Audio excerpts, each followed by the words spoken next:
Hello, Broad Jammers. It's Mike, Artist Services Manager at Broad Jam, and I'm super excited to shout out you guys today because we're bringing along one of our providers, a a very a musician and a talented musician and a singer-songwriter in her own right, as well as a curator of great programming. And so we're bringing on Bree Noble. She's a music marketing and business coach and the Female Musician Academy, author of the Indie Musician Blueprint. And so, Bree, how you doing today? I'm doing great. Okay. We might need to reset your camera quick because it just went to black right there. And so, no worries. Oh, okay. I've got somebody watching on here with us. And so it looks like we can't see you. Okay. So, oh, he's frozen? Okay. All right. So everybody, once again, Webinar Ninja is the magic of sometimes things work awesome and sometimes they work a little weird. But either way, we're trying to give you guys a quality webinar here today with some cool tips from somebody that we respect very much. Now, Bree, you are joining us from lovely California, right? I am. I live actually like 20 minutes outside of Yosemite National Park, so I'm in the mountains. Oh, that sounds great. It's funny, in Wisconsin today, it's going to be 60 degrees. Yesterday, there was a blizzard. What? So we're enjoying the yin and the yang of the weather this week. But that's all right, because when the weather's cold, it's a perfect time to stay in and make some music. And that's the kind of stuff we want to talk about today. So when we talk about a little bit about your career, just can you give us a minute long bio so people know a little bit about where you're coming from? I've been a musician all my life, mostly a vocalist, became a singer-songwriter. I had quite a long stint in the corporate world. I actually was a director of finance at an opera company.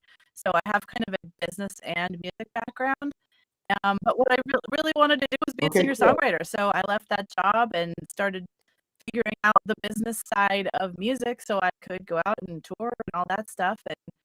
And once I had kids and they got old enough that I didn't want to be leaving all the time, I started working as a coach and was helping other musicians in the same position I was in, trying to figure out how to marry marketing with music. Okay, awesome. It looks like you're frozen again on our end. I apologize. We'll do maybe a quick reset of your camera, and then I want to start talking about that Indie Musician Blueprint book that you just released, and I've got a copy of it. I've been reading it, and I think that it offers some really cool tips for people who are interested in furthering their career a little bit. So what was your impetus behind reading that book or for writing that book? Well, it's actually called the Musician's Profit Path, and then it has like a really long subtitle. The Blueprint. I'm sorry. I'm really sorry. Well, because that's part of the title. It says it's the 5-stage blueprint for creating massive growth in your fan base and sustainable income for your music career. So it's a super long title, but hopefully very descriptive. The reason that I wanted to write it is because I saw a lot of musicians trying to do like every single tactic that they saw out there, or they would watch other musicians and say, oh, they're doing that, I should be doing that. And so not only but they doing things like higher musicians that were like further down the path were doing and trying to get them to work for them, but they were at like stage 1. And so I wanted to give musicians from the very beginning, to further along in their career, kind of a path to follow and like figure out where they are on the path and then know what they need to do at that point that would work for them, so they're not wasting their time and money on things that won't work for them. I think what you're saying there is a super valuable thing. I'm gonna put some headphones in real quick because I think I might be getting a little bit of a echo here. So, but one of the things I'm interested in, and then when we're talking about the musician's path, and you say that they were trying to do things that musicians who were ahead in their career were already doing. Can you give an example of that, of maybe something you've seen, um, in that you've seen a whole bunch of artists do that you're like that works for Beyonce, but Well, it's I not mean, going to the work for biggest you? one that I see, and I see so many people doing this, is recording an album before they only even have like 5 fans. And so they think that recording that album and putting it out there is going to bring them fans. And generally, that is not how it works. You want to build your fan base first, at least to a certain level where you can support an album like that. So they're putting out all this money to make an album, and then they sell it to 5 people. They think, well, I thought this album was going to bring me fans, and I was just going to put it out there on the internet, and fans were going to come, and buy it. And so they didn't learn anything about marketing, or they didn't actually do the grassroots work they needed to do to build their fan base first. And so musician's profit path, like, you don't record your album or your EP until stage 3. Maybe you record a single along the way. And that is very counterintuitive, or counter to a lot of advice out there, or what most musicians are doing. I'm encouraging people to create their foundation and build up their fan base one fan at a time. Yeah. you know Yeah, no, you just cut off for a Please second, slow but I down. was Okay. just to kind of reiterate that point there. What you said is that this idea of not releasing an album until you have people who want to hear it. I think that's a pretty interesting piece of advice, and like you said, it's almost heresy, because we've been marketed to by record labels that had already, like, the thing is, record labels come out, they release an album by a band, and then you go see the band on a tour, and it's the way that they've been doing things, and so that's how we're used to seeing uh, music marketing.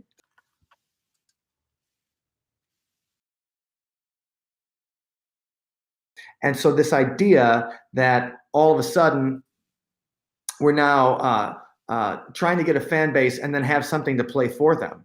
I think most musicians, that goes against their natural way of thinking. So I think that's a really cool thing.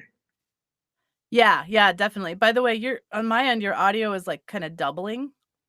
So I don't know what's up with that. But I was gonna say, like, some other things that people tend to do, like, even from the very beginning, especially if they've recorded their album without having fans, well, then they think, well, I need to spend a bunch of money on PR. I need to spend a bunch of money on, radio promotion, because I just realized I released an album and I don't have any fans.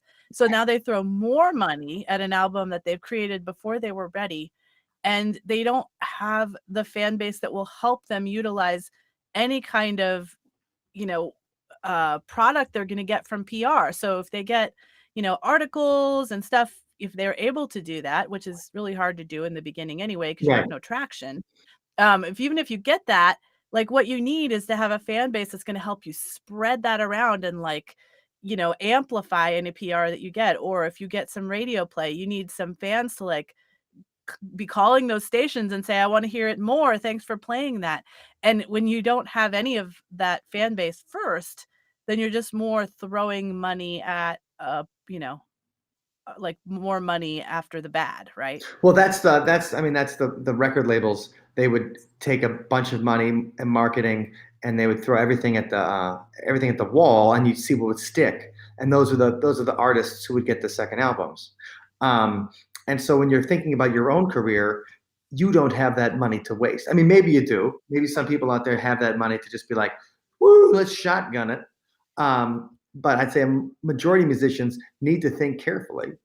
Uh, Well, even if they have the money, it could be so much better spent on, even if you want to use it for Facebook ads, at least you're targeting, specific fans that might like your music, that like music that's similar to you, versus doing a PR blitz where you're just kind of, like you said, like, trying to throw everything at the wall and see what hits. At least with Facebook ads, you would know that you were hopefully hitting the right people. Yeah, and targeting people who would like your music, who might like other artists that sound like you. Even though I know as musicians we're all unique snowflakes, but at the same Mhm. but at the same time, there is probably some other snowflake out there that at least has some of the same parts of your music that might Right. help you in your marketing. Okay, now the thing is though, we'd have to say, all right, if I don't record an album then promote it, how are people supposed to hear me? What would you recommend on getting people to hear your music and be interested in your art, unless you have that album? Well, I recommend that you start out, locally. And, first of all, people come to me at different levels. So some people already have a lot of live experience. So if they do, then they could maybe start with trying to get some house concert or smaller venues. But a lot of people that start out don't even have performing experience. They just love singing or writing songs and recording. They don't have a lot of performing experience. So I always recommend that they go and do a bunch of open mics and some coffee shops just to get themselves out there, because there's a difference between playing your own songs and being an entertainer. And so there is a persona that you need to develop. There's an onstage presence. There's a um like there's you know between you and the audience, you need to have that thing, that back and forth, then be able to tell stories and stuff and have them respond. And so that's something you need to develop. Like, even if you're really good, a great musician, being in front of people is a different thing, and it's not just while the song's going on. You have to have that stage presence between to, like, keep the show moving. So once you've developed that, then you can start actually, going out there and expecting to get paid as a musician. And then you can expand your audience, by going to new venues, places that you've never been before. But I say start out with your own circle of friends and relatives and ask them if they'd be willing to host a house concert, and they can bring their friends. And it's just like any other business in the world. Like if you've got a bakery, like what's the first thing that you do? The first thing that you do is not go out and, like, get a radio commercial for your bakery. When you first start, you wanna go tell your friends, tell your family, have them have a friends and family day, and they can bring all their friends and family and get a discount, and you know what I mean? Right. So, you gotta think about it that way instead of this grand scale when you're starting out. And I like the way you're saying that there too, because I do think that the grand scale of things. Number one, I mean, we always love the whole idea of thinking big, and we need to think big because you're not going to achieve any kind of dream unless can think big about it. But at the same time, when you think big and then you go big right away, you're missing on a whole part of like career development that I think people forget about. And people forget that you take somebody like Britney Spears from the Mickey Mouse Club, or you even take all the boy bands from New Kids on the Block to NSYNC to the Backstreet Boys or whatever. Like those guys toured malls. They didn't Mhm. just come out fully formed from MTV and with a great video and uh, an awesome song like a big hit. They had to sit there and play for like seventh grade audiences and stuff like that in malls to develop their dancing, to get buzz around them, to develop their show and their singing together, to perfect the harmonies and all those kind of things. And that's when you think about that, like talk about paying your dues. Like you can have a rough night in a blues bar or something like that. You're like, oh, that sucked. But at least we still got a couple of free beers and something like that. If you have a rough night, if you have a rough show at the mall, you get a bunch of 13-year-olds giving you the finger. So, I really, it makes me think about what those guys had to deal with when they were developing their audience. And you even think that, and people could be like, well, that kind of prepackaged music and stuff. Well, they still had to create their persona. They still had to sharpen it and refine it. And they did that through rehearsal, through getting out there. And so, I love that tip, that idea of, you got to think big, but you got to start somewhere, like just with the people around you. Because the thing is, if you can't convince the people around you that you're good, how are you going to convince the people that don't know you? Totally. Yeah. I totally agree with that. So, all right. Well, let's keep talking about some different things. I really enjoyed your book, and so that's kind of I wanted to bring it. I think that some of the tips in there are really useful, and I think all you guys should make sure you check that out because um, it's a quick read. It's easy. It's not like reading a business book. No, it's You more like know. a manual. Like I tell them at the beginning, you know what, skim this whole thing all the way through just so you know the trajectory of your journey, at least the way I see it. And then you go back and figure out where you are right now. And then it tells you exactly what you should be focusing on right now, which is what I love. Because I hate when someone throws all these tactics at you and you're like, okay, which was the one that I should use now? So not only do I tell you which ones to use now, depending on what stage you're in, but which ones do you not use now? Because to me, the things that you shouldn't be doing that are distracting you are the biggest enemy because then you're not getting the things done that you need to get done. You know, speaking of that, now you're not getting the things done that you need to get done. How about the balance between social media promotion and working on your music? Because I do hear all the time, every music marketing guru in the world is going to be like, you got to be on Insta. And what are you doing if you don't have, or musically, is it musically or music ally? I never know how to say it right. I don't either. But the thing is, that's one of those where people lip sync to songs. You can do your own music on them. It's a for, I don't know, 10 to 17 year olds, whatever, depending on stuff. But it's a huge, there's a huge listener base and viewer base on that particular platform. But everybody talks about how you got to be on social media all the time, showing your brand and the personality and things like that. How do you find the balance between, making great stuff and also promoting that great stuff? It's I mean, I'm not gonna lie to you. It's not hard, it's not easy because social media can suck you in. I mean, I experience it myself just in my own business of like how much should I be promoting and how much should I be like actually getting my, nose to the grindstone and getting a lot of work done. So and that social media is work, like we need to do it, but it doesn't feel like work. And so you feel like you're not getting anything done. So it's kind of hard.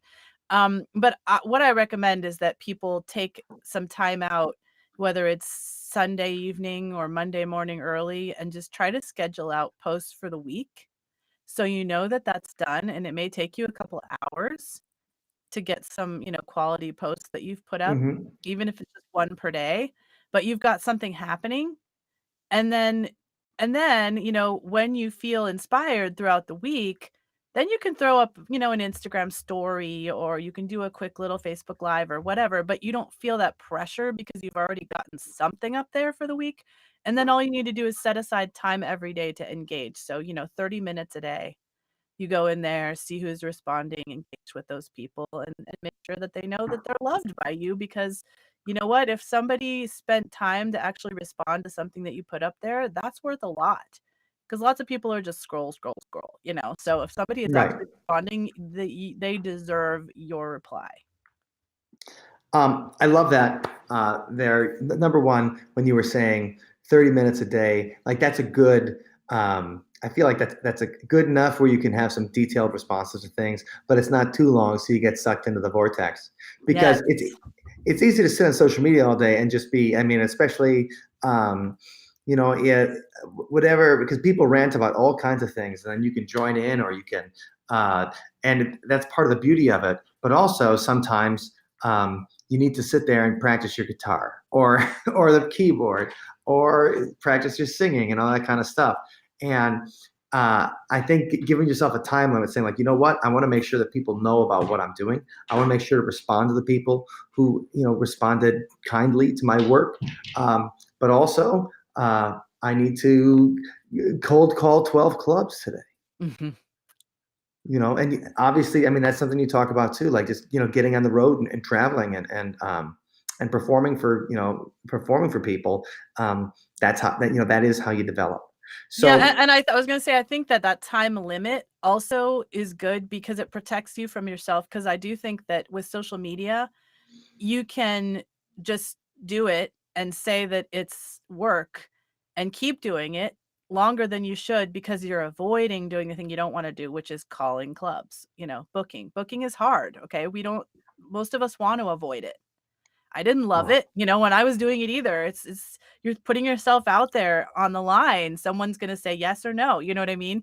So it's so yeah. much easier just to go on social media and bask in the love of your fans instead of going and doing the hard stuff. So put that time limit on there. Yeah, no, I think that's a great tip. Um, you know, now that you've written the book and um, obviously you're coaching different people, you're working with different musicians at probably all kinds of phases in their careers. What would you say is the for a new artist or somebody who's even um, established for a little while, but doesn't have the kind of crowd that they want yet, doesn't have the kind of attention that they're looking for yet? What do you think is the biggest issue they're facing when you're talking to your coaching clients? And is there any through line you see in each and every one of them where it's like, okay, this is like you pretty much know if you're really talking to somebody, chances are like 75% that you're going to have to go through them to do something in particular? Um, most of the time, artists are avoiding their email list. That's a big one that I see, and not sure why.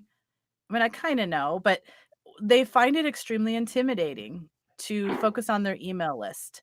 And I think it's because they feel like the numbers define them. So if they have 20 people on their email list, that makes them feel like crap. And then also they feel this like, oh my gosh, that means I'm going to have to communicate with them all the time. And that's too much pressure. And so they just avoid it. And therefore, they're really not building their fan base. I mean, they're out there performing, but they're not having any kind of a way to continue to communicate with these fans that they've made. So it's almost like, they're going out every time they perform, they're filling up this bucket with fans, and then they're immediately, punching holes in the bottom of it, so they all just fall right out, and they can't take them home with them and continue to have a relationship with them because they're not doing an email list, and they feel really uncomfortable about talking about it on stage and encouraging people to sign up instead Yes. of, making it like, hey, I just want to continue to have a relationship with you. Well, there does seem something, feels particularly, musicians, as much we talk about as that, we love free food, and free beer. That's what I always says, like, hey, free beer, you want to fill a room of musicians. But at the same time, I feel like musicians are proud too. So because you created something, and often you're creating something from scratch, and you put together the show and did all this work, and now it's the begging people to get on your list or buy a CD, or I've seen musicians ask for places to stay from stage, which that seems dangerous to me. It's like Yeah, I like wouldn't do that. somebody in the back's like, "You stay in my place," Mm-mm. and I've seen all those kind of things. But at the same time, it's hard to beg. But if you can phrase it in a way, and I like how you said that, if you can phrase it in a way where it's, "Hey, we had a really good time playing with you guys tonight. We would like to talk to you more and hang out more, but we're not going to be back in Brainerd, Minnesota, until next year. So let's keep the conversation going until next year. We can talk to you about our new songs and things like that, and maybe some cool stuff." Putting it in that way where it doesn't feel like a beg, I think that's a really good tip too. In Yeah, we've that, got to erase the whole idea of begging or selling even from our vocabulary as musicians, because as long as we're thinking of it that way, we're not going to be successful, you know, because right. I mean, deep down, we don't want to be beggars, right? So why would we ever be successful of, getting people on our list if we're thinking of it as begging? We're not going to want to be successful at it. So we need to think of it as continuing a relationship, or, as far as like buying CDs, I think of it as allowing the audience to show their appreciation. And if you don't have anything for sale, they can't show their appreciation for what you've just given them. And so, I've had this conversation with a couple of different, music business people, and I always wonder, what if all you have is a CD or a T-shirt. Like, let's say it's all you can afford. Like, I can afford to get 100 CDs or 25 T-shirts if I'm in a band, or a musician, or artist, singer, songwriter kind of deal. What would you suggest? You only have enough money for the CDs or the T-shirts. Which one should they get? Oh man, I mean, I probably would have to go with the t-shirts because I do think that people are more likely to buy the t-shirts nowadays. I like to use CDs and bundles with other things.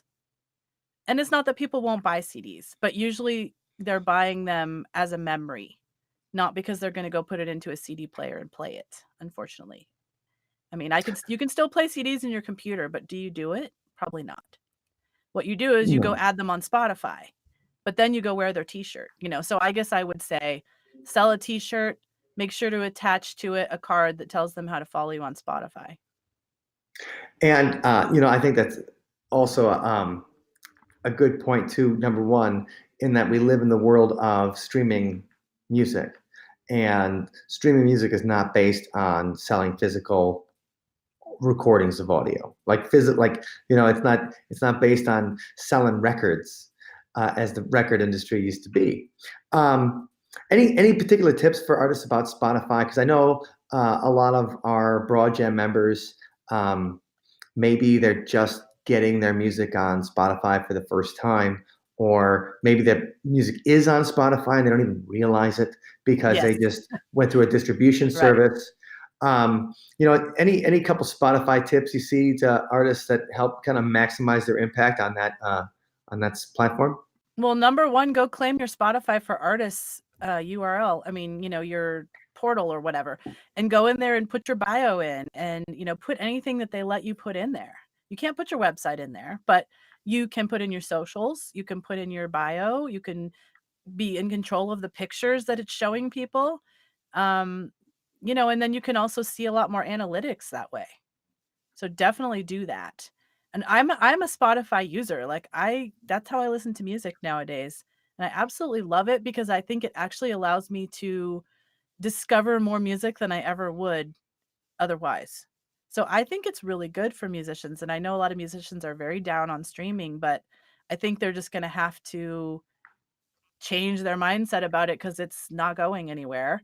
And, for people like me that listen to all of our music on Spotify, you need to play that game and make it easier for me to find you other places if I like your music. But yeah, I mean that's absolutely true, and I'm the same way.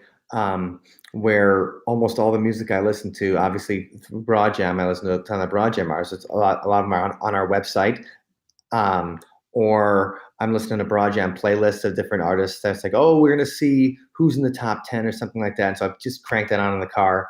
But if I'm listening to major label stuff and everything, it's always going to be on uh, probably Spotify because you can find it right away. Get the song you want to hear, hit the Yep. button, Yep. um, and so you're absolutely right. It's not going away. The genie is out of the bottle, and we've crossed the Rubicon when it comes to these particular things.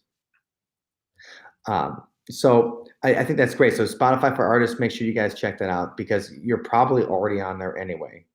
So you might as well make sure they got a picture of you that looks good. Yeah. Yeah. So true. Yeah. I was definitely on there, through using CD Baby or whatever, and I hadn't even, thought about it. And I'm like, oh, I need to go there. And then I find out that one of my songs has gotten like 20,000 plays in all these playlists. I'm like, how weird. How did this happen? And I didn't even know about it. So yeah, go check it out. Right, because I mean, probably a good number of those people are people who've never heard you before, Right. and so now you had a chance to be like, all right, well, I want to make sure that they can find my website. I want to make sure that they can like me on Facebook or follow me on Instagram or wherever your artist accounts are. Hmm. Um,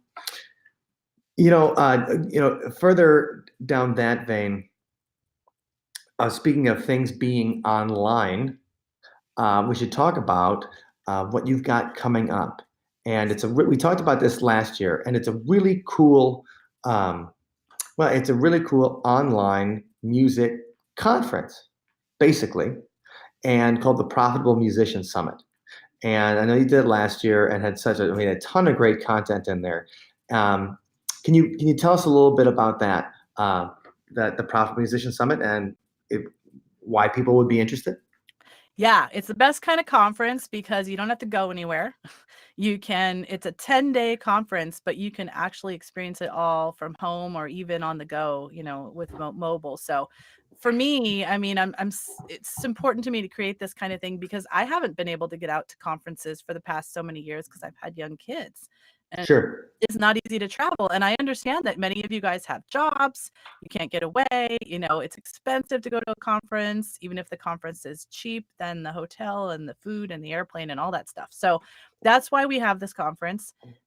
It's totally free to register, and we have gathered 33 of the best minds in music and even some from the finance industry because we're talking about being profitable as a musician. So these are people you've heard of, people like Ari Herstand, people like Graham Cochran and Carrie Cole and Ariel Hyatt and Wade Sutton and Rick Barker and, just the goes on and on, the great people that we've got. And they're all talking about topics to not only help you make more money from your music, but also keep more of the money that you make. I've got people talking about things like how to get the most tax deductions as a musician, how to budget as a musician, how to, organize your finances so you can make it easy and not get overwhelmed by it. I know many of us don't enjoy doing the financial side. We just want to write more songs, so we're going to make it so you can build your business as a musician smarter and more profitable, and you can get back to making your music. So that is what this is all about. And my goal is to have the whole idea of the starving musician be eradicated from the world. So no Right. one even knows what that is anymore because we all are business people. We're all entrepreneurs and, we want to be profitable. Even if you're just a hobby musician, you don't want to be pulling all of the, costs of being a musician out of your own pocket. Wouldn't it be nice to have it self-sustaining? You're making money, you put it back in, you do another project, you're able to fund these passion projects that you have. And so the Private Musician Summit. So it's a thing where are people going to be talking live where you can ask them questions and stuff? No, they're recorded interviews Okay. or presentations and, kind of similar to what you would see at a physical conference. Some of them have presentations with slides and some of them are just us having a conversation and me, grilling them. I try to get into the mind of all of our audience when I ask the questions and think, what would you guys be asking? And I try not to leave any stone unturned because to me, like, there's no question that's sacred, nothing that's sacred. So um we do have a community that goes with the summit on Facebook, and you can actually go in and interact with the speakers. So it's almost like a virtual meet and greet. And then when they've had their sessions that day, then you can go and ask them follow-up questions and stuff. We will have an opening and closing party that are live, and we will have some of our speakers on there as well, and you will be able to ask them questions live. So now you guys did this last year as well. Yes. And now would you say that what was it like something maybe you took out of it last year? Was there anything like in a presentation or something, somebody said something to you that blew you away that you're like, you know what? I never even thought about that. Like, is anything like at the top of your head, something you're like, man, I was talking to Ari Herstand about this and he really had a great tip that blew me away. Or I was talking to Rick Barker and he said something that just lit a fire under me. Gosh, I mean, the thing is there's so many of those that unfortunately, like, not one is standing out to me because there's so many that were so good. But I would say, last year we talked about income streams.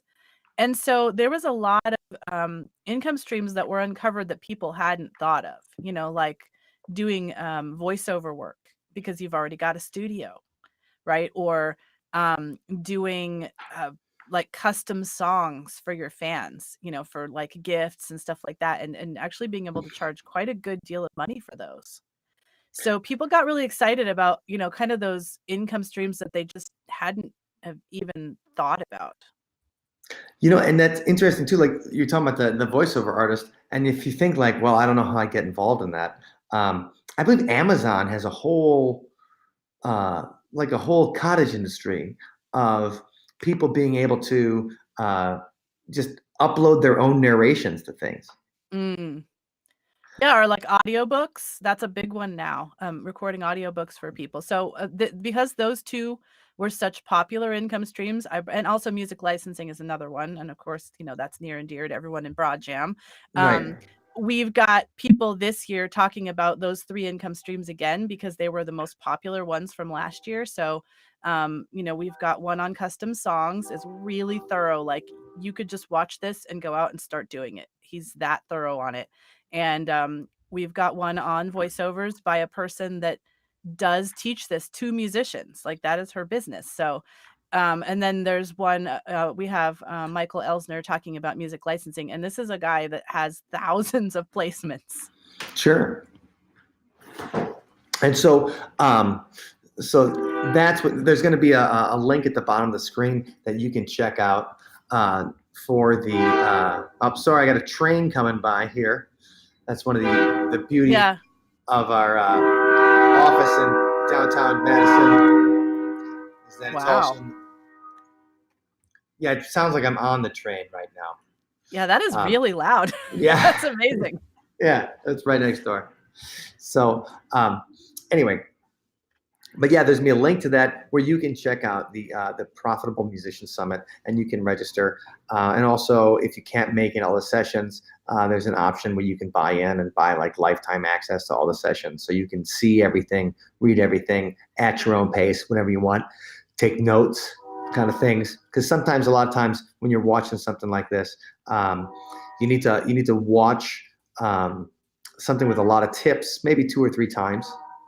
In order to get what you want out of it. Yeah, and the really cool part is that we actually take notes for you. If you buy the All Access Pass, which gives you lifetime access, we actually have some beautifully done, notes that are done by our people about all the important takeaways from it. So you don't even have to worry about taking notes if you are going to get the All Access Pass. So I highly recommend it. And it's, it's really, really good investment and a low price right now at the early bird price. So it's totally worth it. Great. Well, we'll definitely. So make sure you check out that link to the Profitable Musician Summit. And even if you just register to attend the stuff where you can and try to pick up things when you can, I think you're gonna get a lot out of it, because the one thing we can always use in music is for independent musicians to be as well informed as possible, because well informed musicians make better decisions about their career. They do better. Until you can have a manager sort through all of your business for you, you're going to have to do it yourself. And these kind of resources are the kind of thing that can help you out while you're developing. We all want to be on a world tour and then have everybody else handle all the business aspect, and then we just handle the performance.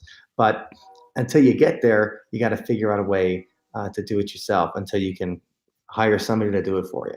Plus, and even when you get there, you want to know enough to make sure that they're doing what they need to be doing. We don't want you guys to get screwed either. That's a good point too. I think about Billy Joel a lot. What he was I know, that $15 kills million. me. Yeah. His manager just ran away with all his money. And there's always stories about that, where even people who we consider to be wildly successful, they run out of money or they get screwed themselves. And so that's the kind of thing. Inform musicians. And plus, we want you guys to be informed also about music licensing contracts. And I'll tell you why. When you work with a broad jam provider, in a lot of situations, the more you know about music licensing, the more you know what everything means, the faster the process is going to go. If they want to sign your song to get into a library, or if they want to license it to get on a TV show, they're going to send you a contract, and that contract's going to have stuff in it that you're going to have to figure out. And so being as informed as possible is going to help you make a good decision when it comes to whether you want people to use your song or not in a TV show, or you want to get in a library. What's the difference between exclusive publishing and non-exclusive publishing? What can your cover song be used? Like, how does, if you have a cover song, can that get into the show? Like, what deals has he made to do that? Like, all those kind of things. Yeah, we talk a lot about that stuff on the summit with the licensing guy, and we also have Ryan Corella, who's an entertainment lawyer, talking about all the kinds of ways to protect yourself with copyright and everything royalties and all that stuff. And so that's the kind of you're going to want to attend sessions like that so you can get informed.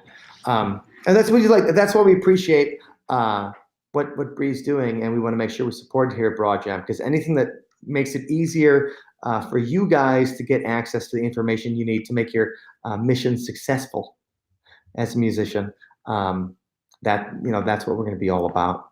So, is there anybody new coming to the summit this year who you're particularly excited about that you wanted to get last year, maybe, or they just got available, or you learned about them in this new year? Oh, I would say that there's so I would say Ari Herstand for sure. Excited to have him and Graham Cochran, Carrie Cole. These are all new people this year.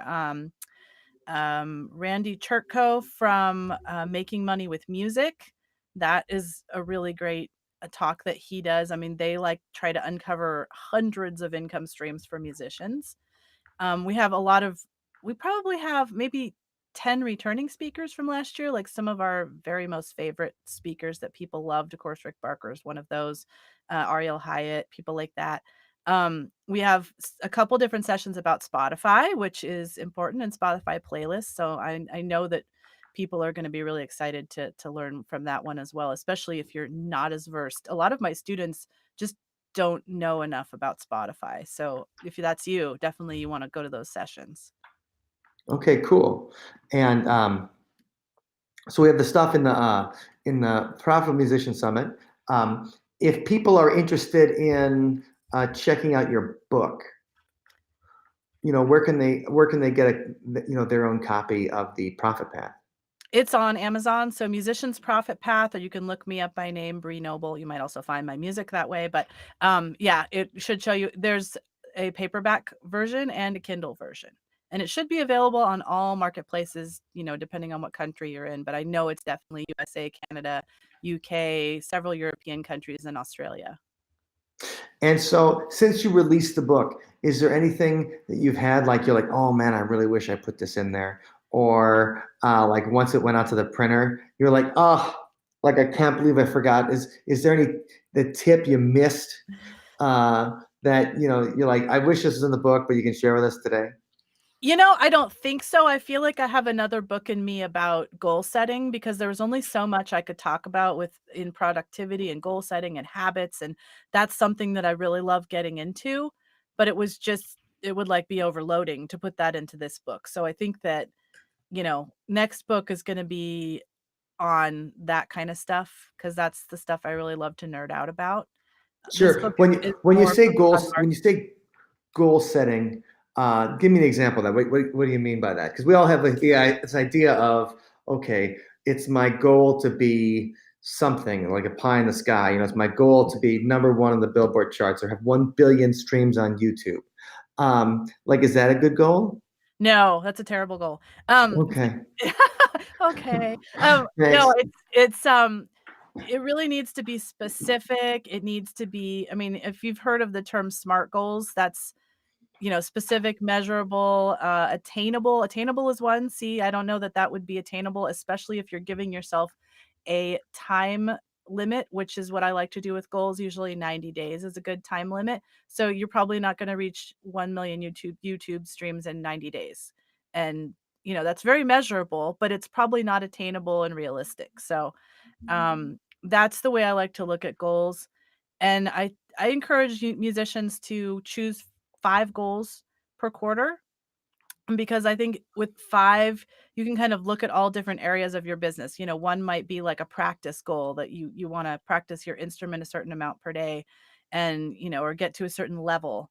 One might be an income goal, one might be a marketing goal, one might be in relation to an album you're creating. So having 5 goals can kind of help you hit every part of your business that needs to have attention in that 90 days. And then hopefully having those goals will keep you from being distracted from all the other things that aren't those goals. Sure. Okay. So, I mean, I've heard of SMART goals before, the measurable, attainable, realistic, and then whatever S and T are. Time bound is, Time bound. yeah. That's T. And what's S again? S is what is it? Now I can't think of what it is. Specific. Specific. Okay. So let's give it. I think this is. I find this interesting. I think a lot of people miss it too, because they just have a vague idea of what they want, especially musicians. Because a lot of musicians, when you grow up, like you're watching a music video or something, or you hear a song on the radio, and you're like, "Well, I just want to do that." Well, what does that mean? And so, can you give us an example of a SMART goal, maybe that you've set for one of your clients, or just in general, and how it knocks off all of the letters in the acronym? Sure. And I kind of look at these as two different ways. There's kind of like Okay. you can choose a recurring one. So that would be like I'm going to practice every day for 30 minutes. And that's more like a habit, but I call it a goal because that's something that when you get to the end of that, you'll be able to measure that you actually got better at your instrument or your vocal or whatever you're working on. But then maybe, on the other end, there's like a project based one. So maybe it's, I want to put out a single at the end of 90 days. And so, that's obviously measurable. It's specific. Did we either put out the single or we didn't? I think it's pretty attainable. And, but maybe you've done nothing for it yet. So then you kind of go backwards and like, okay, what do I need to do to put out the single? Well, first I need to write the song. And, then I need to, record the song. And then I need to promote it, all that stuff. So you kind of go and figure out what all the steps would be to get you to that end goal of putting out a single in 90 days. Okay. So I like that. So right, the single specific, it's going to be one song. You got to record it. Measurable, is the single out? Can people listen to it? Right. Attainable, you record it. I think it's Right? Yep. Yeah. I mean, because we could record with people. Hey, that Firefly song by Owl City, a guy recorded in his basement in like I Minneapolis. love that. I just heard that song the other day and I'm like, that's so amazing that we recorded that in his basement. Yeah, it's great. Zola Jesus, who's from Madison, and she does like dark wave kind of stuff. She was from Madison. Now she moved out to the coast, but she did dark wave music in her dorm room, and that's how she got discovered. That kind of thing. So attainable, yes, you can record, even if all you have is a phone. And then realistic. It's actually relevant. R is relevant. So R is relevant. Okay. So does it make sense for my career for me to release a single at this time? And if you determine that yes, it is, then that would be relevant. Okay, and then time bound, you have your 90-day limit. Right. So I like that. And the thing is, I think if everybody who's listening to this would set like 3 SMART goals for their career in the next quarter. I mean, obviously, we're just getting into the second quarter, and probably most of us are recovering from just finishing our taxes this weekend. If you waited to the last minute, like I did. But the thing is, now's the time to get on your goals for the summer and to have something like it's time to get something really cool for summer. One of your goals can be, I'll give you a couple examples right here of goals. One is learn more about the music business. And then you can do that by going to the Profitable Musician Summit. Obviously, that's attainable. It's relevant to your business. It's time bound. It's just coming up in a couple weeks. And so that would be one SMART goal. Second SMART goal is if you're a Broad Jam member, this is a goal we always tell people, because a lot of people submit for licensing. And then when they don't get selected, they just figure, well, I don't know why. But they don't go in, they don't listen to the song that was selected. So we do show you the song that was selected. If you're a Primo member. If you're not a Primo member, you should be. Then you can hear the song that was selected. You can see the other songs that the provider thought were in the same ballpark, or at least had the right sound quality. And you can go and you can compare your own song to them. Take that song, take the example that they have in the listing, and then take your own track and go in there and study a little bit. It's very easy to study our listings to make sure you send the right stuff to it.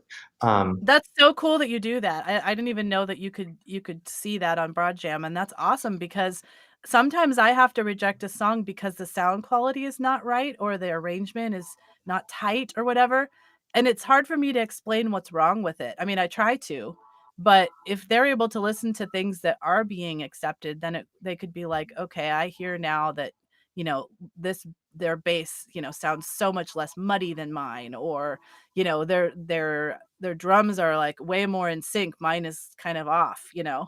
Right, or I think for a lot of it too is because we have a lot of talented composers, but somebody like if you're using like a cheap MIDI sound, like Mhm. on the drums or whatever, like you can really hear it. I mean, and I hate to be like that, but the thing is, it's not the '80s anymore where you can just put on an 808 or something like that, and all of a sudden, boom, you got a Human League single. It's more about can you get the thing is, most drums you hear on the radio, they're triggers anyway. It's a real drummer that played, but you're not hearing the actual drum they play. Sorry, here, Right. here comes Comes the the train train. again. Sorry, um, but like you're not hearing real drums on almost any song you hear on the radio that's made in the past 5 years anyway. You're hearing triggers. They take a real drummer that played a set, and then they have they replace the snare sound, they replace the bass sound, a bass drum sound, all those kind of things. And so there's really awesome drum software available for cheap. And those little things, like if you hear your MIDI drums and then you hear somebody else's pro sounding drums, that's going to make a big difference. And so we really encourage people to do that because we want you to succeed. But we know providers like Bree, you can't write in every No. single person and be like, okay, here's what I like, here's what I didn't like, because you want to take the songs that you can use, get them into your show, and make a great Women of Substance, radio show and podcast. That's just little things that you guys can do. We want you to encourage your education, set those goals, and for our final thing, let's just say, please check out the Profitable Musician Summit. I think you're going to find something that you're going to enjoy there, and also you're going to learn something. We always encourage, like we have our Between the Waves conference in Madison in June, and all Primo members can come free. And you come and you get to talk to some of our providers are there, and we do the exact same kind of thing you're doing at the Profitable Musician Summit, but it's at the Monona Terrace here in Madison. And we know that not everybody's going to come out to Madison, and not everybody's going to want to get a plane ticket and fly out here. Even though you should just come in June, don't come in January. Yes. Tip. But we want to make sure that you guys have as much education and access to those resources as possible. So if you can't do things like come to BTW, you can do. We know you're on a computer. We know you're on a computer right now. So make sure you check out something like the Profitable Musician Summit, where you can go in there and you can learn from experts and things like that. And we'll have a link to it right from BroadJam. You can check out. You can, if you're watching the webinar on Webinar Ninja, you can click a link. Otherwise, we also will have it on our webinars page on BroadJam, where you can click it there. So, Bree, I just wanted to thank you very much for sharing a little bit of wisdom with us, telling us about the Profitable Musician Summit coming up. And also, I want to thank you on behalf of independent musicians. And I'll tell you why. Because musicians sometimes can be difficult to work with. So somebody who goes in there and coaches and helps and supports, they just get 3 cheers from me. Thank you. I love working with musicians, and thank you for providing what you do with BroadJam. I think I've been working with you for probably 10 years, and I've met some of my Yeah. favorite students that are in my Female Musician Academy have come from like, seriously, I can think of 3 of them right now that came straight from BroadJam. So you guys have great people. Fantastic. We think so too, and we're glad that you're finding some great people to work with in that pool of talent. All right, so make sure you check out the link to Profitable Musician Summit. If you have any questions for me, you can always email me, Mike@broadjam.com. If you have any questions for Bree, what's the best way that they can get a hold of you? You can email me at Bree, BREE, at femmusician.com. That's F as in female, E as in entrepreneur, musician.com. Perfect. Thank you.